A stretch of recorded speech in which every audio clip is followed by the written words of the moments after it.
Today, we will learn about a shocking case in Germany, a story of maternal love, revenge, and endless controversy. A mother, 8 gunshots, and a spiral of tragedy.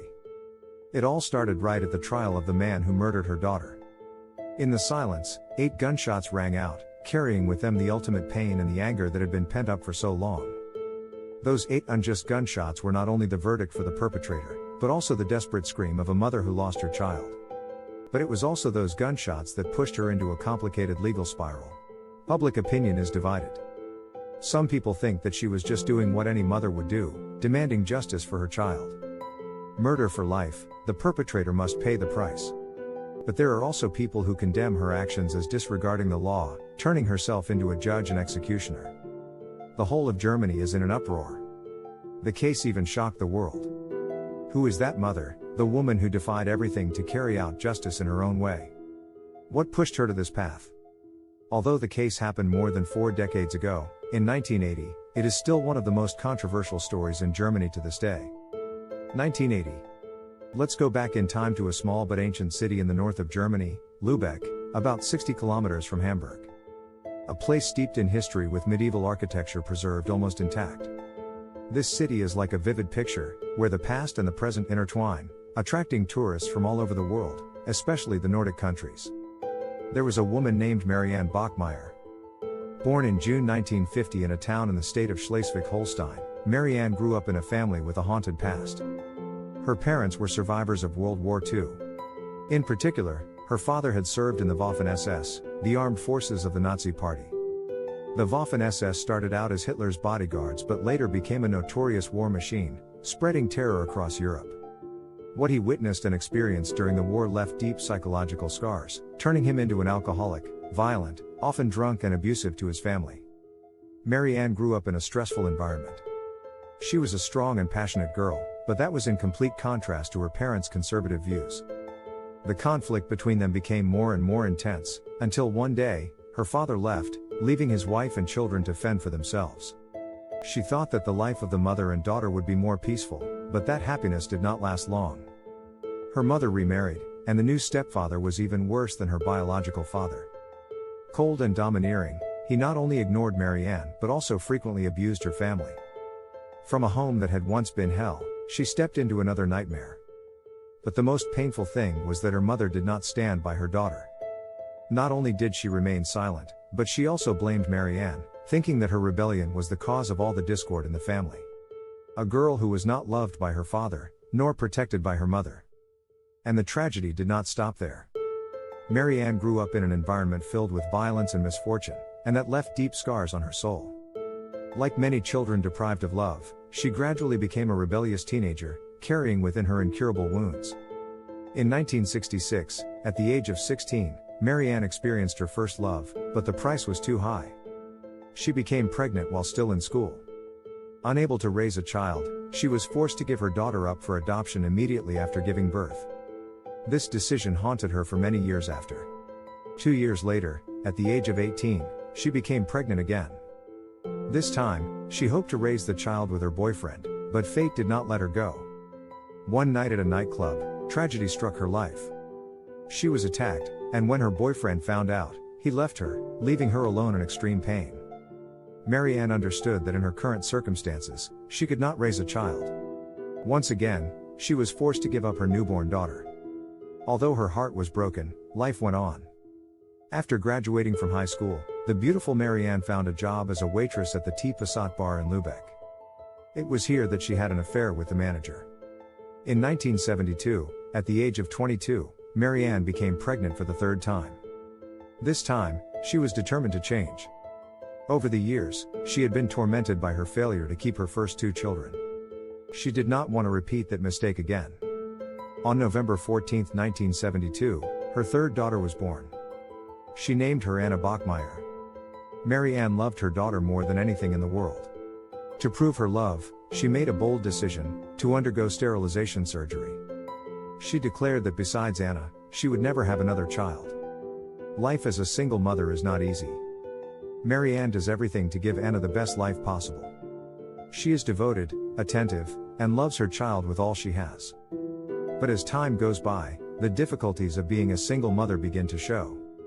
Unable to work and take care of her child at the same time, her savings gradually run out. The financial pressure weighs heavily on Marian's shoulders, forcing her to make a difficult choice, bringing Anna to the bar with her during her shifts. So, little Anna, a tiny girl, grows up every day surrounded by loud music and all-night fun at the bar. Fortunately, Anna is a well-behaved, obedient child. The bar staff loves her, and the neighbors gradually get used to the image of a pretty, adorable girl running around the neighborhood. But Marian knows this is not a long-term solution. A bar that operates late at night is not a place for a child to grow up. Anna's life was disrupted, sleeping during the day and staying up at night, which was not good for her development. Moreover, the bar was a complicated environment where all kinds of people came and went. As a mother, Marian couldn't help but worry. She longed to find a way out, a better future for her daughter. But she didn't know that tragedy had not yet left them alone. And just a few years later, Marian would lose the most precious thing in her life. Marian knew that she couldn't give up the business. She had become one of the co-owners of the bar, and the responsibility of earning money to support her daughter was inevitable. She loved Anna more than anything in the world, but she also understood that she couldn't always be by her daughter's side. The thought of finding a trustworthy family to entrust Anna to began to creep into her mind, but just imagining having to leave her child made her heart ache. So she kept hesitating, unable to make a decision. Time passed, Anna grew up day by day. By 1980, she was 7 years old, lovely and smart. The life of mother and daughter gradually became more stable. During the day, Anna went to school, had friends of the same age. Everything seemed to be going in the right direction. On April 5th of that year, there was a small quarrel between mother and daughter. It was normal for children to get angry. But the next morning, because she was still upset, Anna decided not to go to school but to wander around looking for friends to play with. However, all her friends had already gone to class.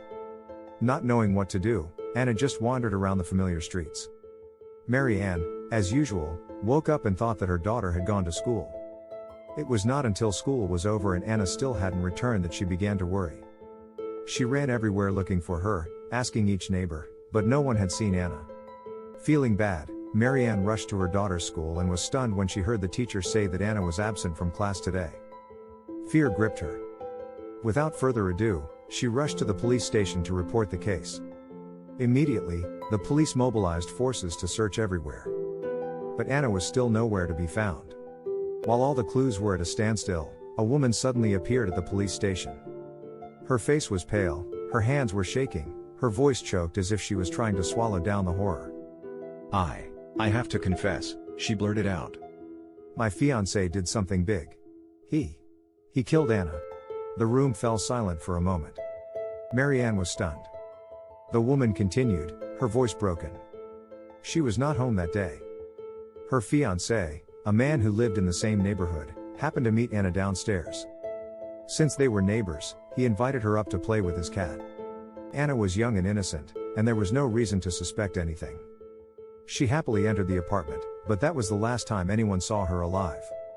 When the woman returned, her fiancé confessed to the crime. He had strangled Anna to death with his stockings. He then stuffed her body into a bag and quietly carried it to the river near his parents' house to bury it. The horrible story ended, and the room was filled with deathly silence.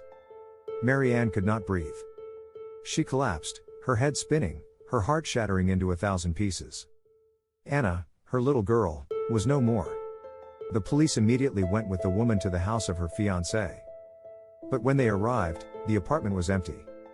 Only a note was left on the table. Darling, I'm waiting for you at the bar nearby. I want to talk to you clearly. Be sure to come. As it turned out, he had not fled.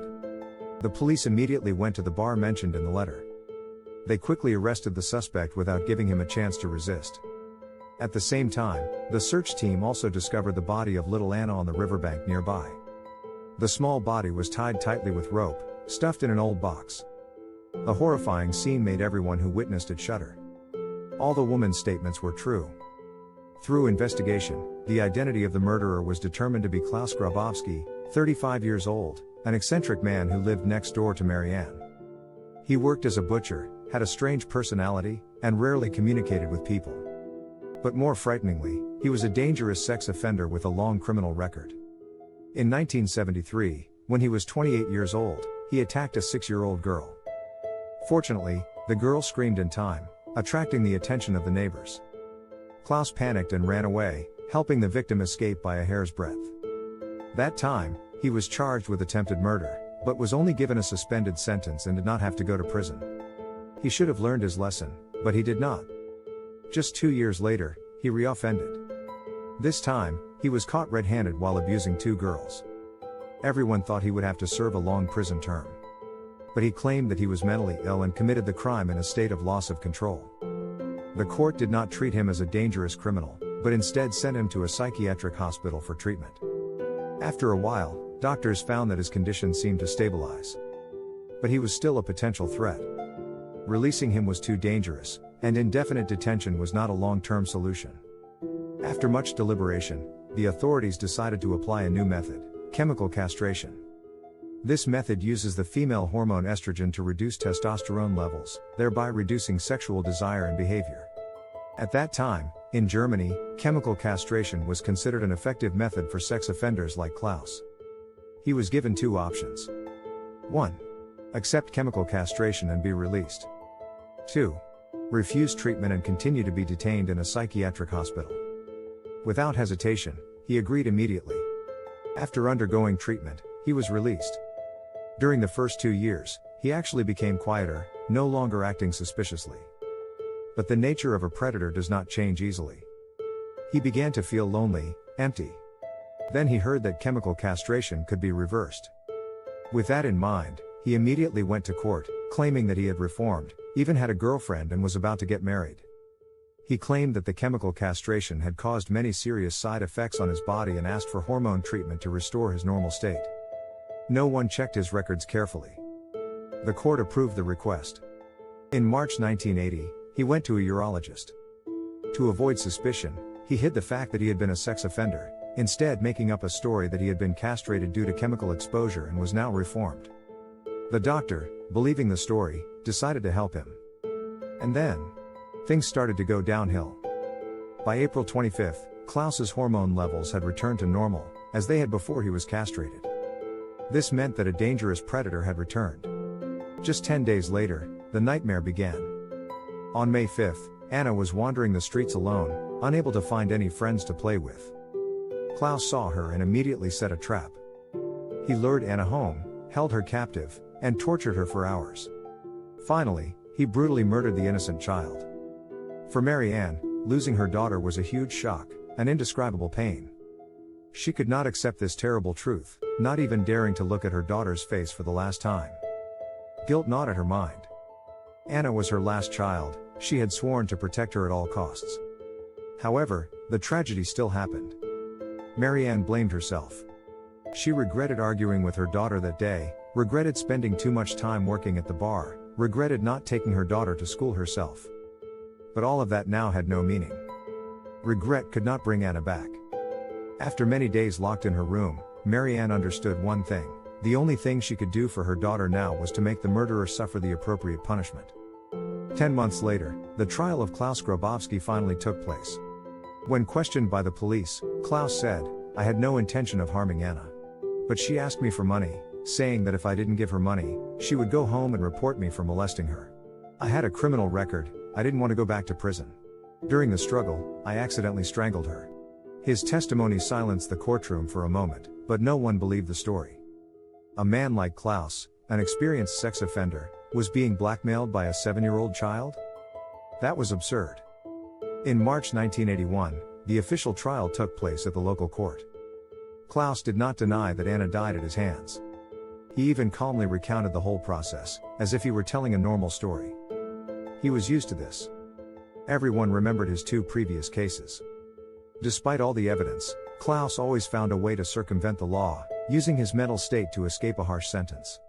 And this time, everyone feared that history would repeat itself. Could he once again escape justice? Klaus' defense attorney made a controversial argument. "My client's behavior is the result of a hormonal imbalance after chemical castration many years ago. This was an unintended side effect." This argument immediately sparked heated debates. The whole of Germany began to question, is chemical castration really the right solution for dealing with sex offenders? At that time, in Germany, many sex offenders accepted chemical castration to gain freedom. However, it is worth mentioning that there was no agency to supervise or manage them afterwards. If one of them secretly went to a private doctor or bought medicine to reverse the castration, it was entirely possible. Claus is a typical example. Based on this point, Marian decided to sue the doctor who treated him. She believed that if there had been closer supervision, Anna's tragedy would not have happened. However, this doctor did not receive any punishment. On the second day of the trial, the police released photos of the scene where Anna's body was found. At this time, people truly realized Claus' brutality. On the third day, Marian arrived at the court very early. As soon as Claus was brought into the courtroom and sat down in the defendant's chair, Marian walked in. She wore a long dress, looking calm. But just a few seconds later, she walked straight towards Claus. The distance between the two was only 3 meters. Suddenly, Marian pulled out a .22 revolver and without hesitation, she pulled the trigger. The gunshots rang out continuously. Everything happened so fast that no one had time to react. After firing, Marian threw the gun aside, raised her hands and calmly said, "I intended to shoot him in the face, but unfortunately I only shot him in the back." In the heavy silence, a voice rang out from the crowd, "She did it. She really did it." The person who had just spoken was Anna's father, who was also Marian's ex-boyfriend. Claus had no chance of survival. 7 out of 8 bullets had gone straight into his body. When the doctors examined him, they declared him dead on the spot. The event shocked everyone present at the courthouse. An assassination in the courtroom, this was unprecedented. News of the incident quickly sent shockwaves throughout Germany. Overnight, Marian's name appeared on the front pages of every newspaper and television newscast. She was dubbed the Avenging Mother by the entire country. Her story spread around the world, sparking heated debate. Many parents with young children spoke out in support of her actions. "If I were in her shoes, I would do the same. She's just a grieving mother who wants to avenge her daughter. She did nothing wrong. She's innocent." Letters and flowers poured in for Marian from all over. People even raised more than 100,000 German marks for her. But not everyone was supportive. Some people condemned Marian's actions, calling her a cold-blooded killer who disregarded the law. Marian's trial became the focus of attention in Germany, and even the world. The media and news programs were constantly reporting on it, asking big questions. Has justice really been served? Will Marian be held accountable for her actions? Although there were many supporters, the final outcome was still unpredictable. Public opinion was largely on Marian's side, but one fact was undeniable. No matter how barbaric Claus's crimes were, no matter how much he deserved to pay for his actions, at the time of the shooting, his trial had not yet ended. He had not been convicted. In other words, legally, he was still an innocent person. Even if he were convicted, he would have to face the punishment of the law, not collapse on the defendant's chair under Marian's gun. If everyone arbitrarily used violence to punish criminals, society would fall into chaos. The court understood this very well. Although there were thousands of voices in support of Marian, her crime could not be completely ignored or exonerated. If such a precedent were set, the law would lose control. On March 2, 1983, Marian's trial officially began. Her case was very famous, not only in Germany but also in the world. Because of its special nature, the trial was certainly not simple. Crowds filled the courtroom, supporting Marian and hoping for leniency from the law. The number of interested people was so large that the court was forced to move to a larger hall, which could accommodate 200 people. Some people even sent threatening letters to the court, warning that if Marian was convicted, the judge and prosecutor would pay the price. The police conducted a thorough investigation into the case. They discovered that after her daughter was murdered, Marian bought a gun and practiced shooting regularly in the cellar of the bar where she worked. When she pulled the trigger in court, her ex-boyfriend exclaimed, "She did it. She really did it." These details seemed to suggest that Marian had planned it all along. If convicted of premeditated murder, she could face up to life in prison. Prosecutors stressed that without practice, Marian could not have drawn the gun so quickly and fired so accurately. They argued that it was a perfect shot, a skill that can only be achieved through careful preparation. In court, Marian defended herself. "I bought the gun for self-defense. I was afraid that I might encounter someone like Claus. I never intended to kill him. I never practiced shooting like they said. Since my daughter died, I've been completely devastated. I often have hallucinations, feeling like she's still around me. Then I heard that Claus was going to lie in court, that my daughter had blackmailed him. When I heard this, I lost control. I couldn't think anymore. I felt like I was dreaming. I didn't plan to kill him, it all happened in a moment. Doctors and psychologists confirmed that Marian had suffered severe psychological trauma. While in custody awaiting trial, she even attempted to end her life 5 times. After 25 days of intense trial, the day of sentencing finally came. The judge concluded that although Marian had committed a crime, she was not a threat to society. On the contrary, she was a deeply damaged mother. The mental anguish pushed her into a state of extreme agitation, causing her to act without being fully aware of what she was doing. Therefore, the charge of premeditated murder could not be established. Marian was convicted of manslaughter and illegal possession of a weapon. Her sentence was 6 years in prison. When the court announced the verdict, public opinion once again exploded. The German media fiercely debated the case. Some thought it was too light a sentence. Others believed that Marian did not deserve even a day in prison. Some asked, is justice really being served? Is this a message that, if you suffer enough, killing will be forgiven? No one had a definitive answer. But Marian became an icon nonetheless, a mother of vengeance, a woman of indelible pain, and the central figure in one of the most sensational trials in German history. Public opinion was divided over the sentence. Some felt it was too lenient, while others thought it was too harsh. A subsequent poll conducted in Germany found that 28% of people believed the sentence was fair, 27% thought it was too harsh, 25% thought it was too lenient, and 20% had no opinion. After the trial, Marian sold her story to a major German magazine for 250,000 marks. She used the money to cover her legal costs. In June 1985, after serving 3 years, Marian was pardoned and released early. Soon after her release from prison, she married a teacher and moved to Nigeria with her husband to start a new life. But the happiness did not last long, and in 1990, the two divorced. After the marriage broke down, Marian wanted to find peace and decided to move to Sicily. However, fate did not spare her. Not long after, Marian was diagnosed with pancreatic cancer. In order to have better treatment conditions, she returned to Germany. Realizing that her time was running out, Marian hired a journalist to record her final moments. Notably, in an interview in 1995, Marian admitted for the first time that she had thought very carefully before shooting. When she heard that Claus planned to fabricate a lie that Anna had blackmailed him at the trial, she knew that if she did not act, her daughter's honor would be ruined. This confession further reinforced the police's initial assessment that the murder was not a spontaneous act. But now, no one wants to pursue the truth anymore. On September 17, 1996, Marian died in a hospital in Lübeck from a malignant cancer. She was 46 years old. According to her wishes, Marian was buried next to her daughter Anna. Although the case happened more than 40 years ago, it is still considered one of the most shocking cases in Germany since 1945. Marian's story has left much debate and reflection. Her life, as well as her death, were both tragic. A mother losing her child, what greater pain is there? Marian's actions were motivated by sacred maternal love, but at the same time, they were also a violation of the law. Can we completely condemn a woman who lost everything and was driven to the end of her rope? Some people see Marian as a hero, a mother who dared to stand up to evil to demand justice for her daughter. They sympathized with her pain, believing that in such circumstances, any mother could have done the same. But there were also those who condemned Marian's actions. They believed that, for whatever reason, taking another person's life was unacceptable. Claus may have been a criminal, but he still had to be punished by the law, not by the judgment of an individual. Marian's case is not only a story about a mother's revenge, but also reflects the loopholes in the judicial system, the inadequacies in handling sex crimes. Claus had been released after a short period of psychological treatment, and it was that lack of supervision that led to Anna's tragedy, pushing Marian into a spiral of hatred.